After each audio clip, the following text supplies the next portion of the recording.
மயானகாளி உருவானதற்கு பல கதைகள் உண்டு. அதுல ஒரு கதையை பார்ப்போம் வாங்க. பரமசிவனும் பார்வதியும் கைலாயத்துல தூங்க போறாங்க. நடுநிசையானதும் பார்வதி காணாம போயிடுறா.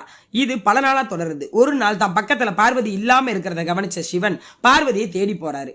அந்த வழியில ஒரு சுடுகாடு இருக்கு, அதுதான் பாதை. அதனால மயானத்துக்குள்ள நடந்து போறாரு சிவன்.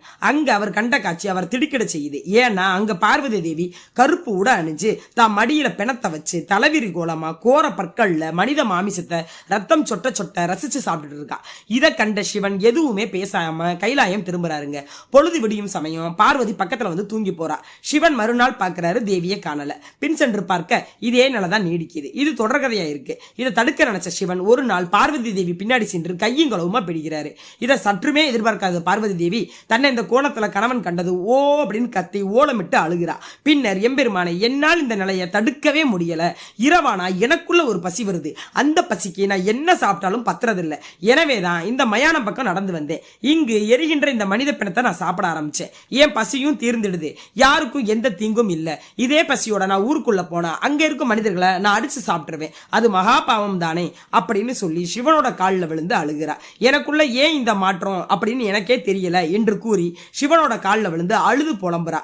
எனக்கு தெரியும் தேவி, நீ அதர்மம் தலை தூக்கும் போது, கெட்ட எண்ணங்கள் மேலோங்கி நிற்கும் போது அதனை அழிக்கும் மகா காளியே நீதான். காளி அப்படின்னா காலனையும் வெல்பவள் என்று பொருள். எனக்கு இந்த சக்தி தேவையில்லை, பார்வதி தான் வேணும் அப்படின்னு கேட்கிறாரு. அதுக்கு நான் என்ன செய்யணும் பிரபு அப்படின்னு தேவி கேட்க, உடனே சிவன் பார்வதிட்ட, உன்னுயர அளவிற்கு ஒரு குழிய வெட்டு. அந்த குழிக்குள்ள உன்னோட சக்தியை இறக்கி காளி அப்படின்னு பெயர் நிறுவி மாயை, வன்மம், குரோதம் போன்ற தீய சக்திகளை அடக்கும் பெரிய சக்தியாக அது மாறும் அப்படின்னு அவர் சொல்றாரு சிவன். அவ்வாறே நடக்கட்டும் என பார்வதி தேவி குழிய வெட்டி தனக்குள்ள இருக்கிற சக்தியை பிரிச்சு போட்டுறா. இதுவே மயானகாளியின் வரலாறு. இப்பேற்பட்ட இந்த மயானகாளியோட திருக்கோவில் நம்ம மதுரையில தத்தநேரியில தாங்க இருக்கு.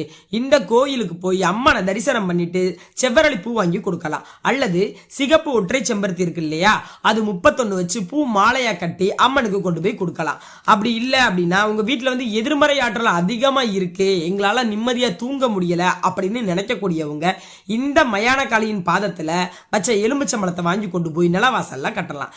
கிரக கோளாறு அதிகமா இருக்கு அப்படின்னு ஜாதகத்துல சொல்றாங்க நினைக்கக்கூடியவங்க குடும்பத்துல எத்தனை நபர்கள் இருக்கீங்களோ அத்தனை நபருக்கும் நெய் தீபம் ஏற்றி வழிபாடு செய்யுங்க. மாதத்துல ஒரு நாளோ வாரத்துல ஒரு நாளோ மயானகாளியை போய் தரிசனம் பண்ணுங்க. கண்டிப்பா நல்ல மாற்றம் கிடைக்கும். என்ன கேட்டாலும் இல்லை அப்படின்னு சொல்லாம கொட்டி கொடுக்கிறவ மயானகாளி தாங்க. மேலும் இவளிடம் உங்கள் குறைகளை சொல்லிவிட்டு வந்தால் போதுமானது. கண்டிப்பாக அதனை மயானகாளி நிறைவேற்றி கொடுப்பாள் என்பது சத்தியமான உண்மை. ஓம் காத்யாயனாய வித்மஹே கன்னியாகுமரி தீமஹி தன்னோ காளிதேவி பிரச்சோதயாது. வாழ்க்கையில எல்லா விதமான துன்பத்தையும் பார்த்தாச்சு, வாழ்க்கையே எங்களுக்கு வெறுத்து போச்சு அப்படின்னு நினைக்கக்கூடியவங்க கண்டிப்பா ஒரு முறை இந்த திருக்கோவிலுக்கு போய் மயானகாளியை வழிபட்டுட்டு வாங்க. அது மட்டும் இல்லாம உங்களோட மனக்குறைய சொல்லி இந்த குறைய மயானகாளி கண்டிப்பா மாற்றுவா அப்படின்னு நம்பிக்கையில அவளை வழிபட்டுட்டு வாங்க. அவள் நம்பிக்கையின் நாயகி. நம்பியவரை கட்டாயம் காளி தள்ளவே மாட்டாங்க என்பது சத்தியமான உண்மை. நன்றி.